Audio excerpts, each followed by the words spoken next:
Drwy rannu mae gwneud ffrindiau a heini'n ddeud da, rhannu teganau a gemau, bwyd a dada.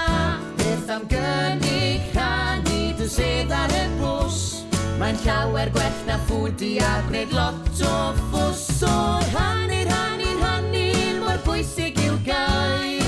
Rhannu gyda brawd neu rhannu gyda chwaer. Rhannu, rhannu, rhannu sydd yn codi gwyn ac yn dangos dy fod i'n gallu bod yn glyn. Rhannu yn y dosbarth neu gartre yn y tŷ, mor hyfryd i'w cael rhannu a chwarae da ti. Aros dy dro am y llythren a'r siglen am sbri, neu beth am ddweud hei ffrind cer di o flaen.